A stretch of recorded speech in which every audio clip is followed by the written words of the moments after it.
Hi, I'm Tanya Steele, editor-in-chief of Epicurious.com, and you're watching Around the World in 80 Dishes. Today we're going to the beautiful land of Switzerland to make cheese fondue. And I'm here with Chef Henry Rapp from the CIA.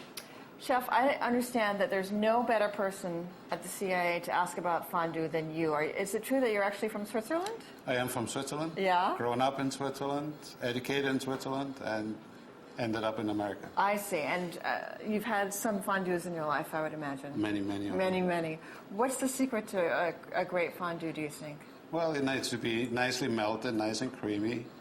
Cheeses can vary. We have Emmental is usually the basis, and Gruyere. But in Switzerland we use Spreens, mix it with other cheeses as well. I see.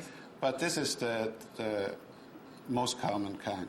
So when you're making fondue, it's important to use kind of hard melting cheeses, right? Correct. Like an Emmental or a Swiss. Okay. And they're both nice and stringy, as we see when we make that fondue. Right. And that's what we want. Okay, well, you're going to show me. Start me off. What do we do? So we need to rub the pot with garlic. Okay. Try not to get burnt.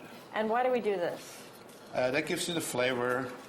And that's all we do, half a clove of garlic, and then we just rub it. I see. In Switzerland, sometimes we use earthenware pots.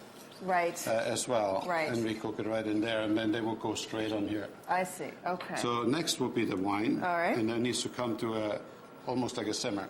And this is just regular white wine? This is white wine. Dry white wine, okay. Yes. If you have wines from Neuchâtel, they're nice. Fondant, Swiss wines are nice. But they're all dry like a Chablis. Okay, we can start putting actually cheese in it. Okay. And we put little by little of cheese in it, and we need to stir that with that wooden spoon. So why do we do it just little by little? So we don't clump it up. Okay. We kind of start to melt it and keep on going, until all the cheese is in it, and then it needs to melt. Okay. And a lot of times we do in a zigzag or figure eight. Really? Now, why do you do that? I don't know. It's kind of that.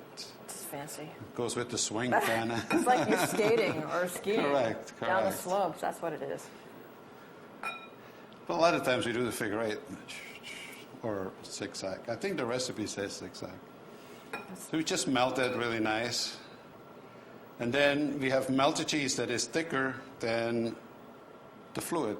Mm-hmm. And then we need to thicken the fluid up so it becomes all one unit, nice and creamy. I see. And for that we're going to use Kirschwasser. Oh, Kirschwasser, Correct. the which liqueur. is a cherry brandy. I'm starting to Starts to smell good, huh? Cheesy goodness, yep. So do you let this come to a boil now? Or? Just about. Okay. In order for starch to thicken, it needs to come up in temperature. I see.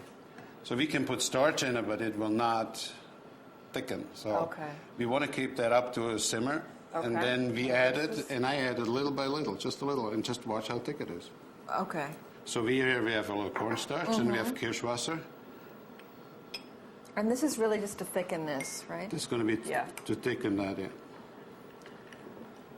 And in a restaurant, you just have a big bowl of that stuff, and you just take a little, and as it boils, you pour in. When it's thick enough, you stop. So we're getting pretty much there. We can lower the temperature a little bit. We stir that up. Because cornstarch settles really quick, and we can add that maybe even a little slower. Okay. In the meantime, I'm going to put this pot, light the fire. Is it important to warm the pot before you pour it in? Yeah, it's nice if it's a little warm. Otherwise, the cheese kind of freezes right up. And that's basically ready to go. Do you think it's done? Yeah, Is there a way to, when you do it like that? It's nice and creamy. It doesn't separate. You're ready to go. Okay, so I should just pour it right in? And we can put that in there. And then we serve that with bread, and everybody has a fork. And usually it's nice French bread. Yeah. I usually put in the soft, and then, of course, I make sure the crust holds that baby on. Oh, this smells so good. I can smell the kirsch. Everybody stirs, and then we take it and turn it up, and you kind of start to eat it. Mm-hmm. Okay, I'm going to go ahead and try mine. So try that. As it simmers and goes on, it should get thicker and thicker and thicker. Oh my gosh, I forgot how good this is. It's like a melted cheese sandwich on steroids. It's great. It's yeah. really great. And it's so simple. Well, Chef, thank you so much for showing me how to make cheese fondue from Oh, you're Switzerland. I welcome. learned from the master. Great.